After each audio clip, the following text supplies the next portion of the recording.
Hello, hello. Today we're going to be presenting a great information related with Georgia companies, how they are manufacturing in Mexico, and what is the key game right now with Mexico. Stay here. We're going to have a great conversation with Javier Díaz. Stay here for a second.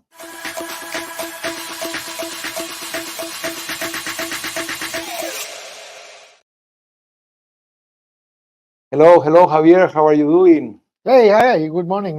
Nice to see you. How are you? Happy New Year. Happy New Year, actually, yes. And enjoying this nice cold weather and after these holidays, nice meeting you. No, yeah, it's slowly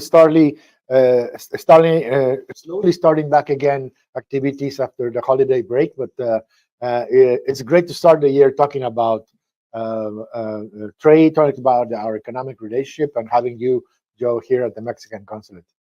Yes. Actually, I'm interested to speak with you because it's a big game happening right now between U.S. companies moving back manufacturing from China to the U.S. primarily, and also allocating so many manufacturing processes in Mexico.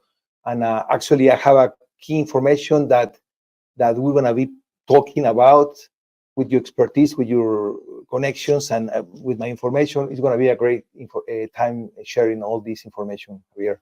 No, thank you. I think it's very useful information for the people who follow your broadcasts, because certainly things are moving, important trends are going on, and they're a result of economic and geopolitical events that have been going on for the past few years.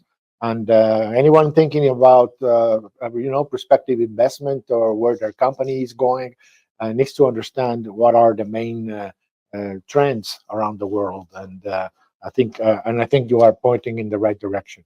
So coming to your question, why is it a good idea doing it in Mexico? Well, the nearshoring idea. First of all, Mexico offers very important advantages that I feel strongly. Of course, I'm a little biased. I am a Mexican diplomat. First one, of course, geographical proximity.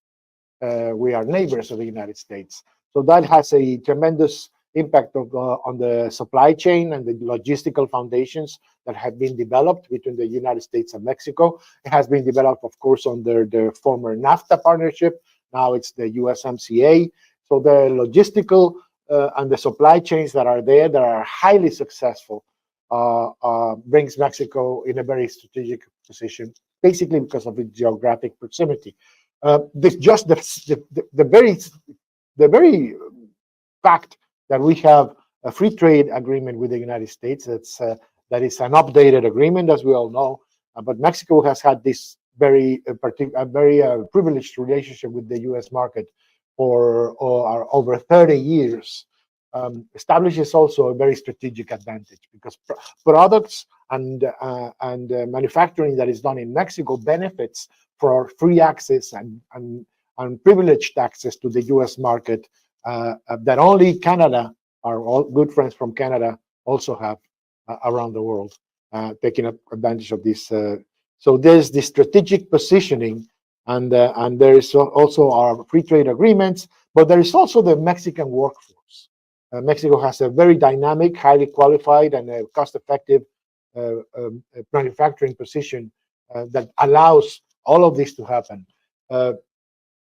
Probably a lot of the people who are watching this are aware of this, because there are a lot of the people who watch your podcasts are experts in these sort of matters. But as probably all of you know, but Mexico is the #1 trade partner of the United States in the world.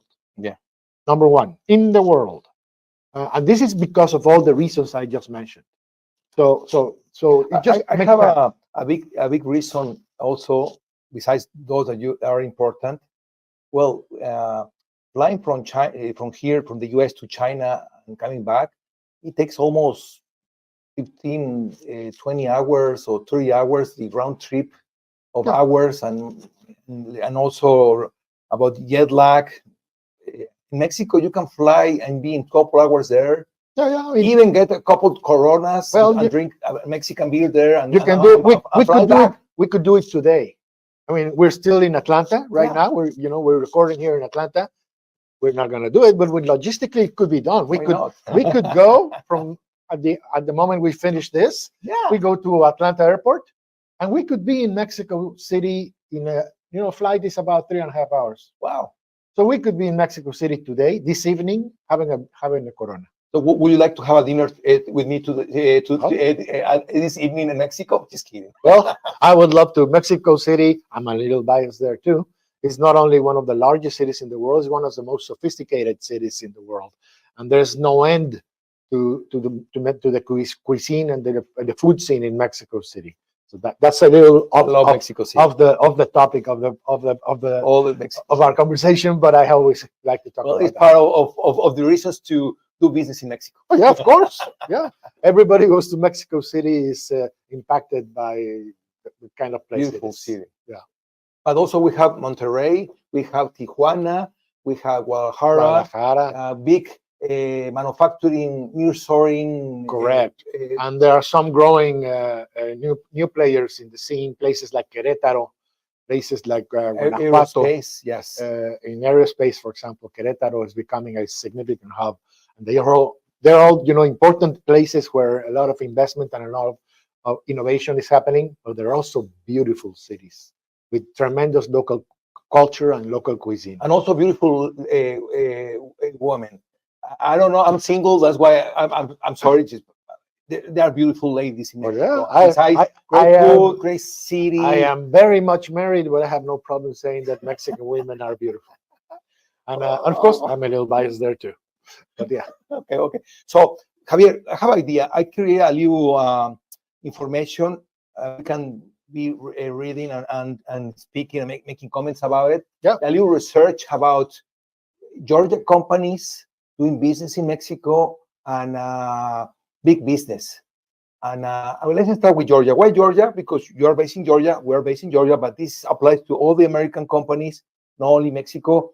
And according with Deloitte Consulting, the manufacturer labor per hour cost in Mexico is now twice the cost of China. It's cheaper. And in 2025, next year, it's going to be 3 times cheaper Mexican labor than China, because China is dealing with big crisis, economic problems. So this is another important reason to move manufacturing from China to Mexico. Labor, as you said, is really close, and also the free trade agreement is unique. I mean, if someone is manufacturing something in Mexico and has the right percentage of manufacture in Mexico, you're not going to pay taxes. You're going to bring everything inside the U.S. When I say the right portion of manufacture, yeah, because sometimes in Mexico they're going to manufacture by using Chinese raw materials, but needs to have a little percentage according with the free trade agreement, and you can bring that. Let me jump very quick. I'm sorry. I want to just move to the key information. Okay, so let me introduce Javier Díaz, Consul General of Mexico in Atlanta, Georgia. So Javier Díaz is a Mexican diplomat who served as the Consul General of Mexico in Atlanta, Georgia from June 2016 to today. He made significant contributions to the Mexican community in Georgia during his tenure.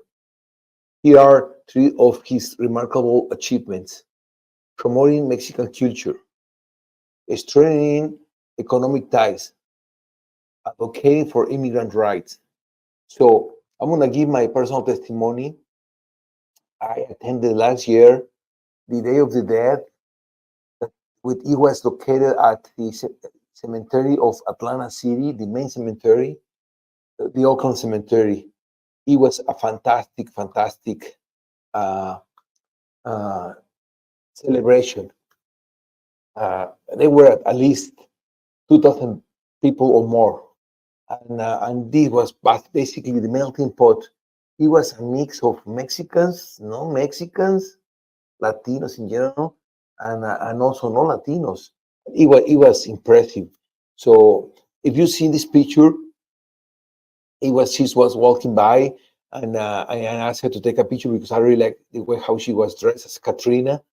And then I asked her, "Where are you from? Are you from Georgia?" And she told me no, that she was from Cuba. A Cuban women celebrating a Mexican tradition for me was like everything. If you see also it's a piñata back there, so also it's something that I love. The Consulate of Mexico organizing this Mexican tradition event took over all the cemetery. If you see on the left, there is also a Mexican altar over a very old uh, uh, location. So, and also at the beginning of when I got there, at the entrance of the cemetery, it was this Katrina. I mean, elegant, pretty, with big, long black hair, Katrina. And I love the second picture on your right, because if you see on the very back, there is Atlanta downtown. They are the main buildings of Atlanta.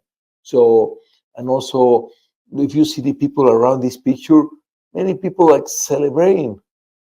So again, the Consulate of Mexico, Javier Diaz, you all did a great job. And so let's move on to our presentation that is focused about economic ties between Georgia and Mexico. But because this is important examples and very important information. So the very first one, I know that you have good connection with this company, Javier. Yeah. So you're the right person. It is a Japanese corporation, Yes. and its corporate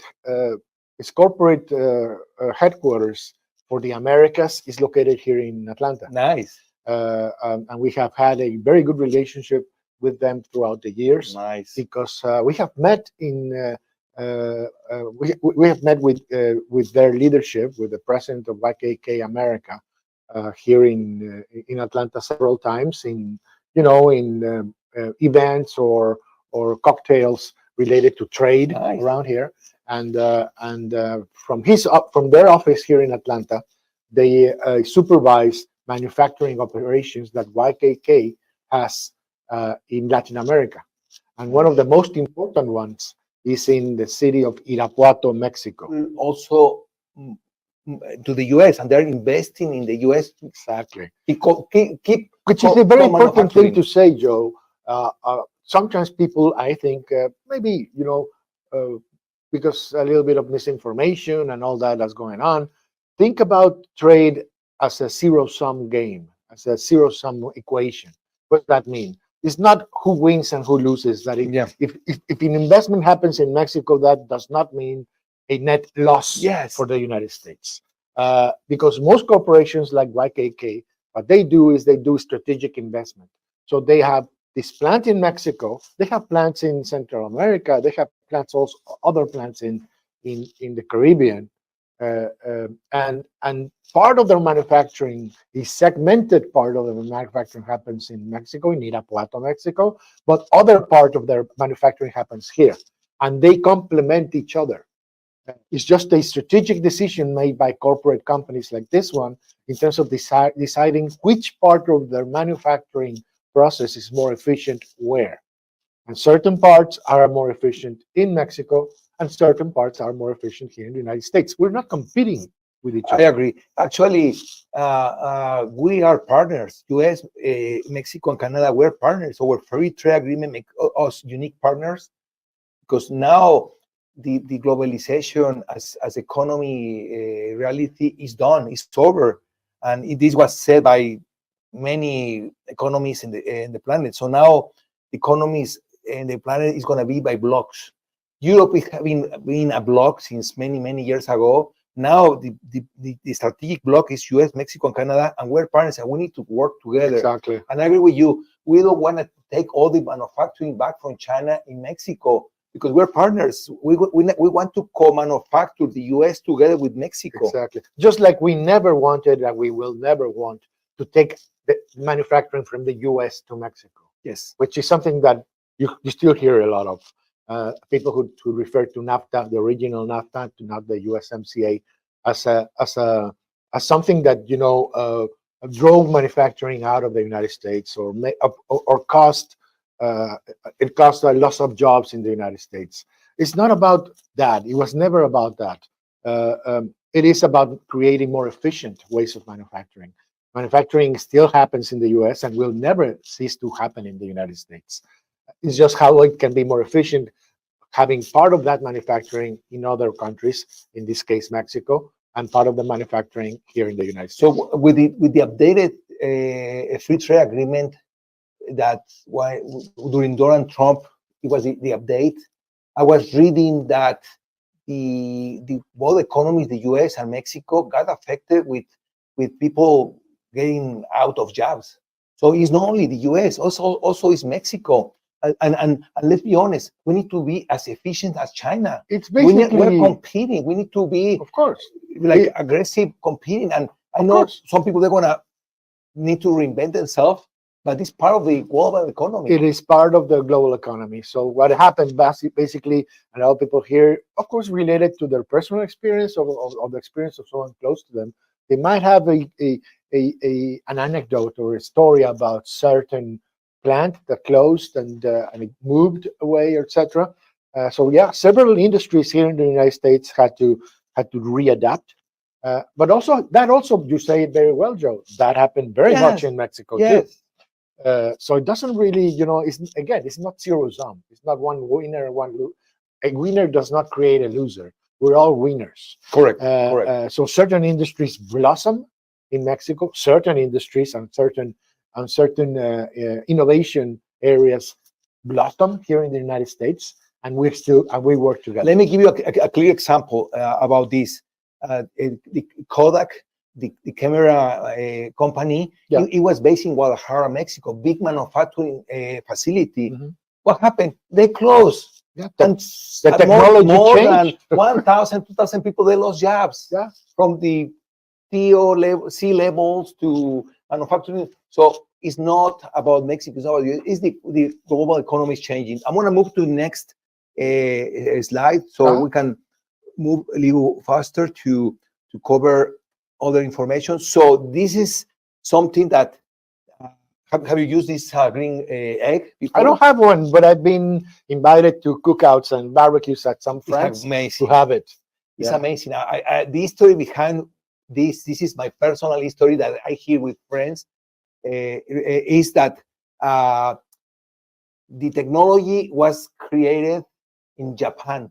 An American entrepreneur liked the idea, so he created a blend from the Japanese technology, and the blend is the green egg. And also the incredible part is part of the green egg is manufactured in Monterrey, Mexico. And they bring this, and I guess it's the ceramic part is manufactured in Monterrey, Mexico, and it's bring to the US, to Georgia, and they're finishing all the green egg here in Georgia, which is a fantastic also, because the food grades great with this green egg. Is a great for steaks and also it achieves great temperatures. So the next one I want to share with you, this information belongs to this last year. For those companies, actually, they were like real imports with containers coming to the Georgia from Mexico. And one of them is this, all these tools manufactured in Mexico. You remember Trooper herramientas? Yes, of course. So it's a very important brand in Mexico. So they're manufacturing and bringing to Georgia this. And this is the place is manufactured is Jilotepec, Mexic,o It looks like that Estado of Mexico. That's Estado de Mexico, State of Mexico, Central Mexico, one of our most important industrial park areas in the country. Very important. And yeah, of course. So is this probably a supply? Just a wild guess, but I would probably guess that this is one very strong supplier of companies like Home Depot. Yeah, of course, and others, because when we try my team and to find who was the destination, there are many. So Home Depot is one of the main, one of the big ones. So another key information here, of course, tequila. Oh yeah, actually, a nice tequila shot after New Year's Eve is not a bad idea, but it's working day. I'm just kidding. It's not a bad idea. It's not a bad idea every single day. My grandmother used to have a short glass of tequila That way we call it un caballito, which is a short Young. glass. And she would have a tequila every single day before her meal, because that's the other thing. Tequila traditionally in Mexico is an aperitif. It's something you eat before the meal. Yum. So you drink before the meal. I mean, and so you drink a tequila. She would have a tequila easily, and then after having her tequila, then she would have her meal, su comida. Oh God, And she did that. She did that until she was late 80s. Mhm. Every single day from I don't know, whenever she was able to drink tequila. When she started that, I don't know, but I was over 50 years. So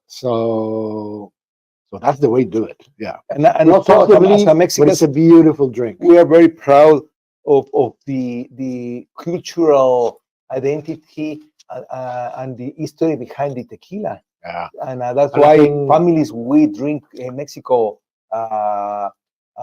Well, maybe my first tequila I was 15.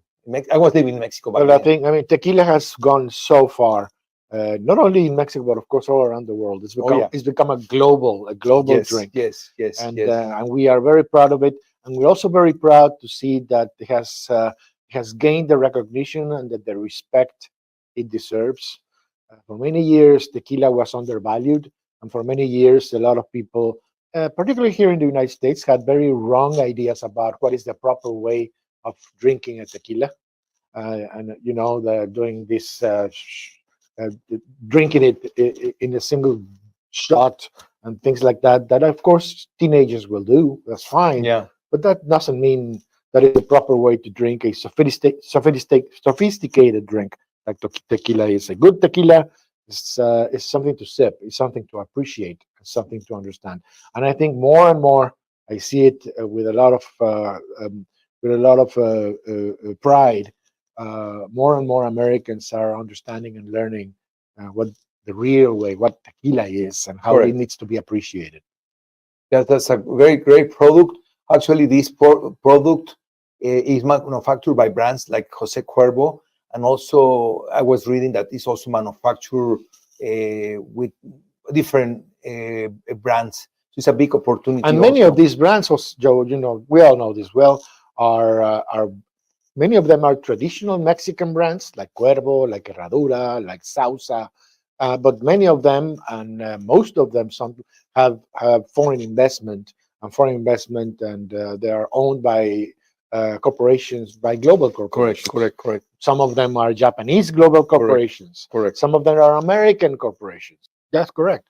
And one thing to understand is that tequila is protected by origin of denomination. Correct. Like other drinks, like cognac, for example, which has to be Correct. produced in France. Correct. Or champagne that needs to be produced in France too. Well, same thing with tequila. If it's not France, it's not going to be called champagne. It's going to call. And if it's not manufactured in Mexico, it's not tequila. It's not tequila.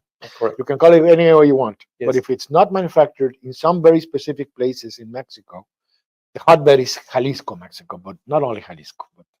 But if it's not produced in Mexico, it is not tequila. Correct. End of story. So let me move with next information. Another drink. Now this is the drinking time because we're talking about drinks. So another important is beer. So in this particular, the most important beer that arrived to the U.S. is Corona. So of course, same reasons. I'm gonna move to the next one. Let me just say that quickly there, Joe. Okay. Let me just say quickly. My job is to talk about Mexico, and I need to jump on every opportunity to talk about my country. Please. So first of all, Mexico is the #1 beer exporter in the world. #1 in the world. No country in the world exports more beer than Mexico.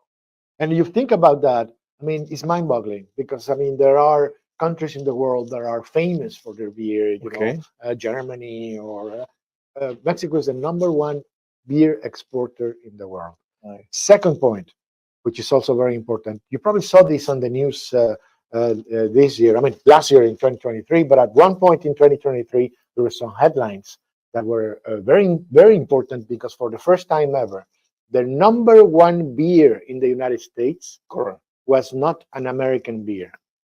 Oh, really? No, it was Modelo Especial. Wow. And Modelo Especial became the #1 beer in the United States, Wow. overcoming traditional American beers Nice. like Miller or Budweiser as the #1 selling beer in the United States. A Mexican beer, Modelo Especial. Nice. So that's how far Mexican beer has come. Wow. So I just want to point that out in terms of the And Mexican also, beer phenomenon, there is which a is big- also a story. The company owns Corona is a international European company, Yeah, they're all global corporations. global corporation. So it's a big game Yeah. happening in Mexico. So thank you for sharing that information. And I'm sorry, I want to just move now to the Yeah, next of one. course, of course. So the next one, this is the raw material that is the company is called Polímeros Mexicanos. Mhm. So it's a Nezahualcóyotl, Mexico. That's also Estado of Mexico. The state of Mexico, Okay. very, very close to within the urban area of what we call the metropolitan area of Mexico City, which is a huge urban area. And yeah, Nezahualcóyotl is in the northeast of the urban area of the Valley of Mexico. So it looks like they're importing from Mexico this new plastic raw material to produce another product here in the States, right? Of course. As we said, it's a partnership. Mexico is importing this new plastic raw material, and here in the States they are creating bottles and producing everything. It's part of the sophisticated supply chain. There you go. That's the right description. Perfect. I'm gonna move to the next one. So chocolate, of course, chocolate. Yeah. When it started everything with the chocolate, it was which is also something that a lot of people don't know. Chocolate comes from Mexico. Yes, this is what I wanted to say. Actually, the word chocolate comes from Nahuatl, which is the ancient language of the Aztecs. The original word was socolatl, and that was the word in the Nahuatl language that the Spaniards, when they took over Mexico, learned, and they transformed it into chocolate. Wow! And they brought chocolate back to Europe as a gift to the Spanish crown, and that's how it became, everywhere. From there, it became again a global thing. But anybody who's watching this, I hope you already knew that. But if you didn't, if you like chocolate, you need to thank Mexico, because that's where it comes from. The best chocolate. That's where it comes from. Yeah. To say, originally the way the Aztecs consumed chocolate through cocoa and that, it was a different kind of the European way. It got transformed because they did not use milk; they used water, and it was not sweet. It was a different thing. So it has been transformed. Nice. And so chocolate is a Mexican thing. It's a Mexican and thing. By the way, you know what else is a Mexican thing? Vanilla. Oh, John. Vanilla comes from Mexico. The vanilla plant. Wow. That nowadays its origins is placed in near Veracruz, Mexico. Wow. So if you like vanilla, Mexico? If you like vanilla, but my father was from Veracruz. There you go. So vanilla is Mexican. It comes originally from Veracruz, Mexico. Nice. And chocolate too. No commercial, but I'm gonna just a little explanation of this, because I already published this last year. The federal government of Mexico created an incentive helping American companies that they start investing in Mexico, and those that they were planning to start investing in right now in this year. So it's a big incentive. So I'm bringing this to the table because it's related with the information we're going to be talking about. So how it works, the American companies are investing in Mexico, and you can deduct the investment happening during this year by the end of the year. So in this the taxes of 2022, you get back not all the investment, a big percentage of that. So as example, the federal government said any types of engines of gas, hybrid or alternative fuel.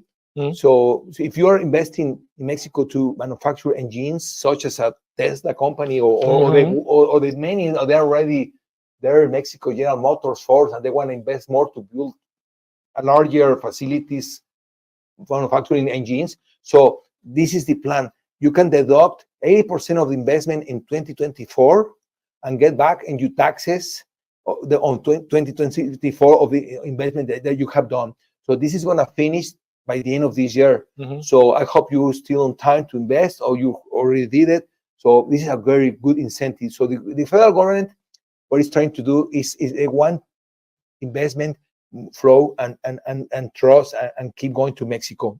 Another example before keeping going to what we're presenting, Javier. So also they're helping and promoting if you can build and manufacture parts, brakes, transmissions. So any kind of part that are described here, if you need more information, you can contact me. I can give more information. What kind of parts are the government promoting?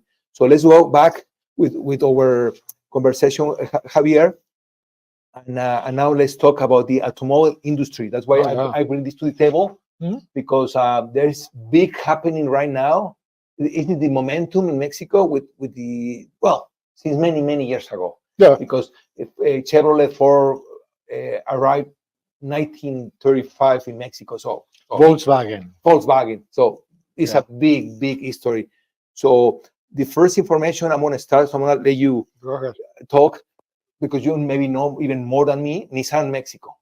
I don't know. I'm sure that you know, all the Nissans are here in Georgia are manufactured in Mexico. Yeah. And when I have seen Nissan's cars in Georgia and Atlanta, it's like they look like same as Mexico. Yeah, because they're manufactured and they're bring from Mexico. Totally.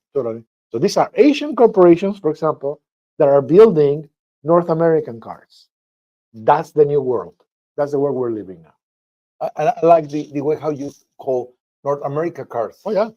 And yeah, and you're right, because even they are manufactured Nissan in Mexico, they're using maybe like electronics and that they are built in the US. Of course, and that is what was that was the purpose of the negotiators when we renegotiated NAFTA, and we made the new trade agreement, the USMCA. There were some adjustments. Made what we called denomination, original denomination, regional content. In order to determine what is an American car, what is a Mexican car, what is a North American car. Why is that important? Well, it's very important because our purpose through our trade agreement is to attract and promote investment in our countries here in North America. So we raised the level in terms of cars, in terms of the regional content. Regional content, that's the key word.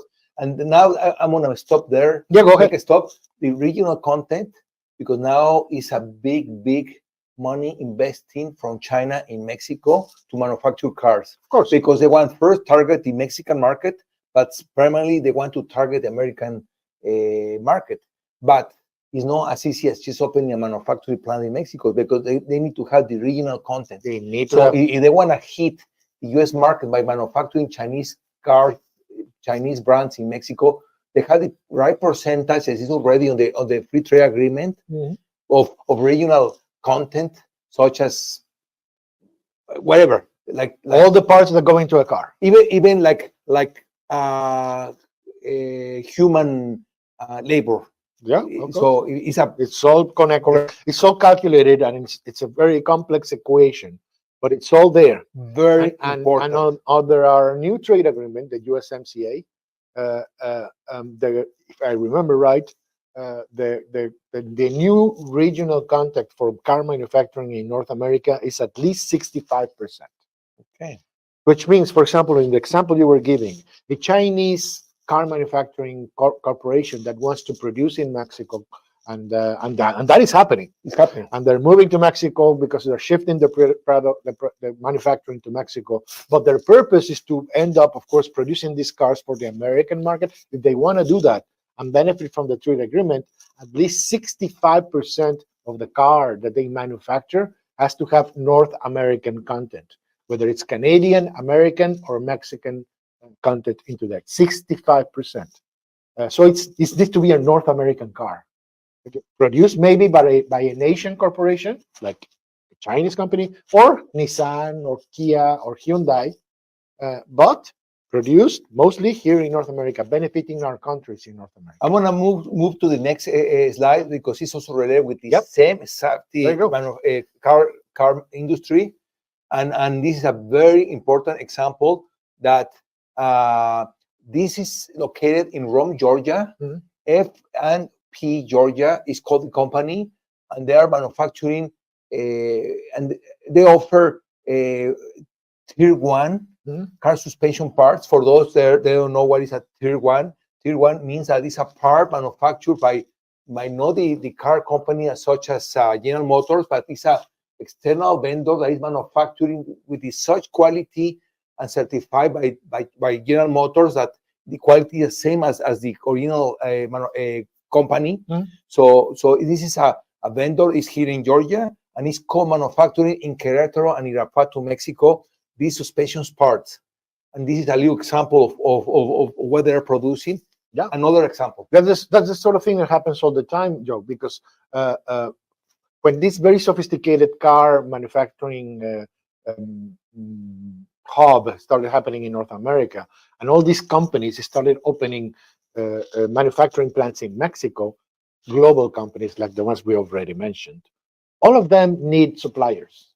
All of them need someone to, produce their suspension or to produce the seats of the car or suppliers. So they start developing a supplying network, sometimes from the United States, sometimes from Canada, but also sometimes in Mexico. So a lot of companies for the past 30 years in Mexico have been developing as suppliers for the big manufacturing plants that are in Mexico. And a lot of these companies have become extremely efficient and extremely good at what they do. Now, some of those companies are setting up shop here in the United States. Mexican companies that have created a product that is certified for certain car manufacturing corporations, and they are coming to the US or establishing alliances that the one we mentioned. For example, this year we learned about a company called Albaform, which is a Georgia company originated in the Czech Republic. Nice. But it's a Georgia company that has a manufacturing plant here in the north of Atlanta, close to Gainesville. Okay. Flowery Branch, that area. Yeah. And Albaform, is a company that focuses on metal design and metal component fabrication for the auto sector, or based here in Georgia. Nice. And last year they opened the plant in Querétaro, Mexico. Wow. Okay. Why? Because they are calculating that part of their manufacturing can be more efficient for them in Mexico, but they also want to get into the game of being suppliers of car manufacturing plants in Mexico. They are suppliers here for a lot of the car plants here in the south of the United States, in Georgia, in Alabama, in in Tennessee. We talked about Tennessee before. Also, there are some plants, very important plants in South Carolina. So all this region of the United States, which is one of the most important car manufacturing hubs in the world, are creating these tier one suppliers. It's a big hub between Mexico, Texas with oil, all that, and all these Georgia, South Carolina. It's a big hub of manufacturing cars. Certainly. I mean, let's just talk about the big car manufacturing hub in the south of the United States. And of course, running the risk of omitting something that I don't remember. But for example, South Carolina has BMW. And they have a big Michelin plant there that is a supplier for BMW. So BMW has the largest manufacturing plant in North America in South Carolina. Here in Georgia, we already talked about Kia. There's also Hyundai, which is very close to the Kia plant on the other side of the border in Alabama. And in Alabama, there's also a large Toyota car manufacturing plant. And of course, I already mentioned the Nissan plant in Tennessee, not very far from here, from Atlanta, in Chattanooga, which is Tennessee. There is a very important Volkswagen plant. Yeah. Wow. So those are the first ones that I can remember, but I'm sure I'm forgetting about some other. Do you remember? Sorry, we need to change the conversation, but Yeah, go do you ahead. remember these little yellow school buses Of course. all over the US? There. They are like a unique icon for kids that are heading to school, you know, and it's a big parties inside. I guess they're not parties. I'm just making fun. So I didn't know until I just was reading this information.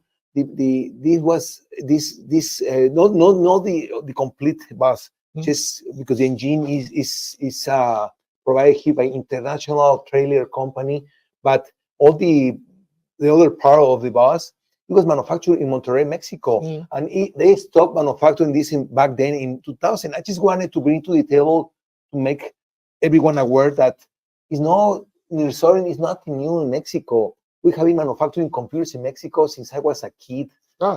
Printers, and also this in 2000 they manufactured this in Mexico. So it's a long history. It's been going on for a long time. Correct. And particularly in the vehicle department, in this case school buses, Mexico has been doing manufacturing and producing, and the sophistication of the product and the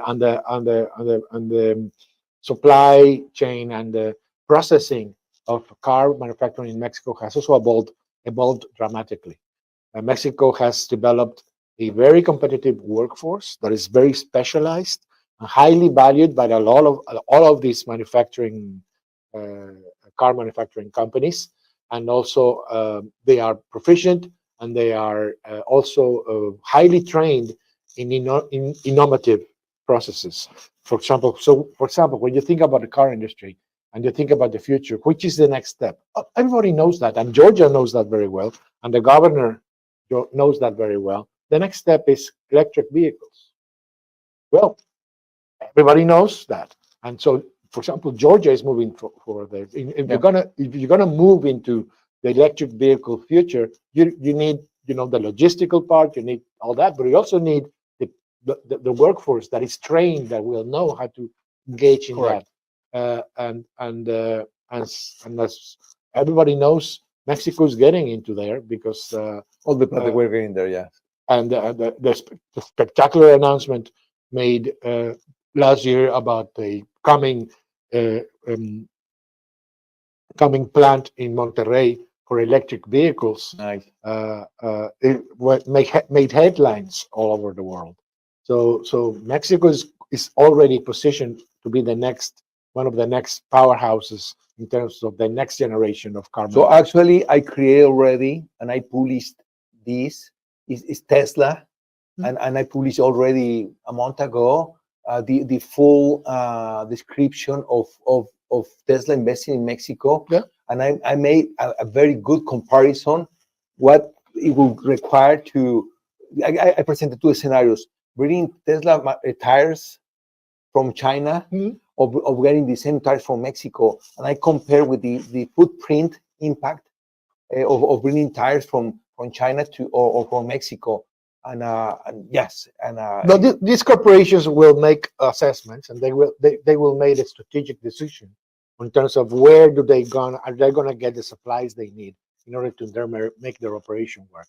I'm sure that the Tesla people have already been doing those, because they have announced this gigantic investment in Mexico to do the plant there in Monterrey, the Tesla, and they will need all of those things. Maybe they'll bring some of those things from China. My guess is they probably won't.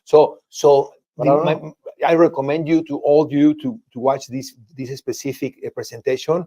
By the end of the presentation, I estimated that if Tesla buys tires from Mexico, it's going to be saving 20% of the cost if make partnerships. If General Motors is already manufacturing something like, I don't know, like millions of tires per year, and Tesla is going to manufacture maybe 4 million tires per year. If they make a partnership and they manufacture in the same facility, they're going to be saving 20% of the cost. Of course. So this is the great thing about manufacturing inside the alliance, US, Mexico, and Canada. I want to talk about the carpet industry, because here in Georgia is a big industry, North Georgia, and I know that you have been there so many times. And what stories do you have? What do you know? Well, of course, this is This is Dalton, Georgia. Dalton, Georgia is called the carpet capital of the world. Yes. And some global carpeting corporations are the heart and soul of Dalton, Georgia. Companies like Mohawk, like Shaw, and other flooring and carpet industries are there. Of course, we at the Mexican consulate, like you said a little bit at the beginning, a lot of our work has to do with supporting the Mexican population here in Georgia, which is, of course, part of a very important part of probably the most important part of our Latin work. Mexican population, big. According to our estimates, there's two cities in Georgia that are off the charts in terms of demographics. Latinos are 10% of the population of the state of Georgia. So the state of Georgia has 10 million people. So Latinos, mostly Mexicans, not all of them Mexicans, but mostly Mexicans, are about 10% of population, about 1 million. Okay. Now, at the local level, there are two places that are off the charts. One of them is Dalton, Georgia.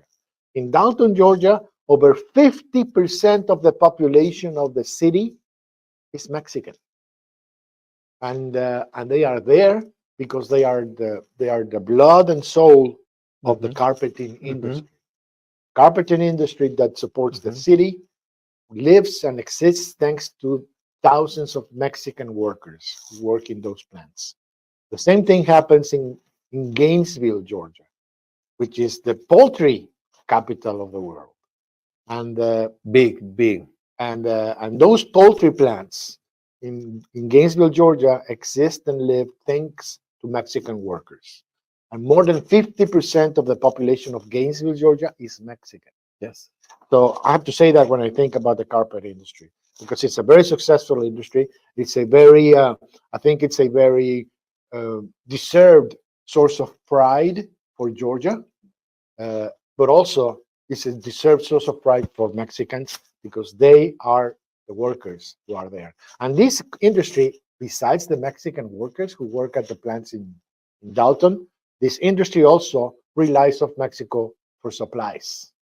And it's an industry that is also very much connected to supply chains that provide chemicals and other textiles and other products that come from Mexico and they are processed this is here. something that I want to share with all you. Yeah. So, and you already mentioned this, all these companies. So this specific one is in LaGrange, Georgia. It's not Georgia, but still in the same business, in the same strong industry. So I have seen these carpets that are used. Well, actually, they don't even look like a carpet. They look like a very nice quality. When you are on big expos worldwide, they use it as a flooring. So they use and they contain special chemicals. So this is one of the plants is on LaGrange, and they are actually co-manufacturing with Planta de Paz, Mexico, Estado of Mexico too. There you go. Yeah, I mean, Georgia buys over $6 billion a year from Mexico. So $6 billion are imported to Georgia from Mexico, which is mostly supplies, supplying manufacturing like this. So if you go into, and this is public information, and anybody can go. Yeah. So you go anywhere and see the breakdown in terms of, okay, so what is Georgia buying from Mexico over $6 billion worth? It's not mostly tequila and totally. There is tequila there, so fine, yeah, of course. and avocados. There's a lot of avocados there too. Yummy. And we love those. But it's not about that, really. It's not really about that. It's about chemicals. It's about manufacturing plants. It's about metal parts. It's about electronics. In this case, it is a very good example you're providing, Joe. It's chemicals, for example. And you will see in the breakdown of imports, Georgia imports from Mexico, chemicals is one of the largest products on the list. So, interesting. And still to this day, I think when we talk to a lot of people out there, we still see people who are surprised about this, and because they have a certain idea about the Mexican economy, and they don't know how sophisticated it is.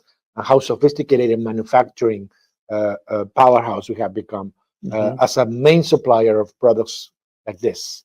That brings us back to when we were talking about at the beginning of this talk about the concept of nearshoring and the concept of ally shoring. Because if you're going to think about establishing these networks and these supply chains with countries outside of your borders, and especially sharing your secrets, you might be sharing secrets, or you might be basically placing with in other countries part of the supply that is crucial to your strategic products, for example, defense products. You need to make sure that these products are being built in a country that is a ally, that is a reliable partner of you, because you need to make sure that that supply is going to be stable and it's going to be predictable in the future.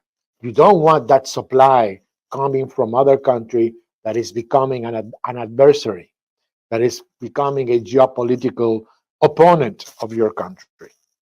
And that is a lot of what's going on there too. Mexico is not only a trade partner with the United States, Mexico is a friend of the United States. And it's been that for a long time, and it will be that for a long time. I wanted to mention that too. Perfect. So I'm closing. Anything else that you would like to add? Of course, there is so much information to talk and share, and with what you said about the key industries, American industries, such as the aerospace and carpets and tequila. Of course, tequila is key too.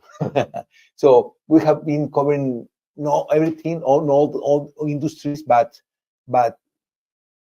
we have 76 companies in Georgia doing business with Mexico, and also I would love to go and get deeper and explore all the US. So it's the importance here is a big trade, and in the next 10 years, nearshoring is gonna get bigger. So they call nearshoring, I don't like sometimes nearshoring word. I just call manufacturing or making business, because let me tell you, I'm gonna be presenting next week. This that is also important. Let me show you. And it's connected with what we're talking. So I'm going to be presenting next week. This is an advance. O'Reilly's invested in Mexico, and it was they purchased a company called Orma Auto Parts, and it's not public how much they spend buying this company, but my contact estimations, we are estimating that it was $1 billion purchase. Even the U.S. state is not disclosing the amount. So it's $1 billion move that it happened in Mexico 4 years ago. What I want to be presenting, the date is here. I'm going to be presenting what O'Reilly's acquired in Mexico. This is Orma. This picture belongs to Mexico. It is in Guadalajara City. This story used to be Orma, and now they are changing and making it O'Reilly. So O'Reilly's is taking over all this company in Mexico, and it's a strategic movement because they're going to have longer penetration in all the North America, not only US, North American market. Second, all the benefits of joining the manufacturing companies that they are producing parts to the Orma Auto Part. Now it's part of the O'Reilly's. It's a big presentation. We're going to be talking about this. It's the same. And also, this is the first expansion. So O'Reilly's is planning to make this investment. So actually, they started with 21 stores when they purchased 4 years ago. And right now, there are around 40 or 50 stores in Mexico. They're going to keep building and opening more stores, O'Reilly's in Mexico. And actually, I stopped by one of the stores in Mexico recently, and they said that they are switching brands. They're going to be all O'Reilly's in Mexico. Okay. So I'm going to be talking about this. Again, this is the estimated investment that we believe that this expansion they want to strengthen distribution all in the North America market.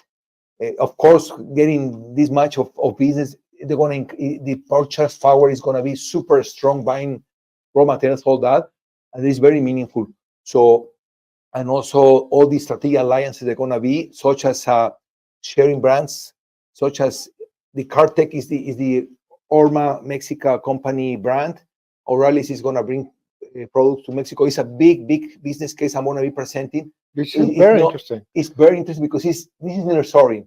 It's not only manufacturing, it's also buying companies, making partnership with other. And it's Joe, it's also, I mean, it reflects other very important thing that we haven't talked a lot about, which is the Mexican consumer market. Yes. Because when you establish in Mexico, whether it's what O'Reilly did, because this $1 billion investment that you talked about, of course, we don't know really the details, yes. but it could be, for example, oriented towards manufacturing there, but it also could be oriented towards establishing a supplying base in Mexico for the Mexican domestic market, which is, by the way, not a small market. The Mexican domestic market, the Mexican economy is the number 14 in the world. Mexico is a country with over 120 million people and the number 14 largest economy in the world. So the strategic decisions of placing your investment in Mexico can be geared towards manufacturing, but it can also be, it might be the case of this O'Reilly operation that you described, to establish a marketing and a supplying, buying shops for selling in the Mexican market, the huge Mexican market, a lot of their products. Or it can be both, which is also a very common strategy we see. You produce in Mexico part of your products, but part of that, where are you going to sell them? Which market is it oriented to? Well, a lot of people assume immediately, well, it's for the American market. Well, I mean, there is also a Mexican market too, and it's highly valuable too. Yeah, my belief is they're going to be manufacturing with O'Reilly's vendors, and also O'Reilly's is already, Orma in Mexico, they're already manufacturing with those vendors, and also Orma has their own generic brand, the Orma brand. So this Orma brand is getting better cost. So it's going to be a big fusion, and also something key of O'Reilly's and Orma, both they're focused on do it by yourself. If you are like a single person, it's like, I want to fix my car, they give you an advice, they give you the part, and you are doing it by yourself. So both are targeting this big niche of market. So together it's going to be a interesting history happening. I think it will be very interesting, very important to follow this sort of investments, where they're going, how they're doing. And then I think it certainly is going to be a great presentation from you in the future on this specific operation. So it's going to be on January 22nd, 8 a.m., all the same channels. So again, thank you so much, Javier, for your time and your expertise. And I wish it's not the last one, and besides the first one. And also, we need to plan analyze all those Mexican products, such as tequilas and avocados that you were mentioning. It would be good to see. We're always here to talk about anything that's related to our dear Mexican people, and of course about the great stories that are out there in terms of how important we are to each other, the U.S. and Mexico, and particularly Georgia and Mexico. So thank you for doing this, John, and count on us. We're always available. Thank you.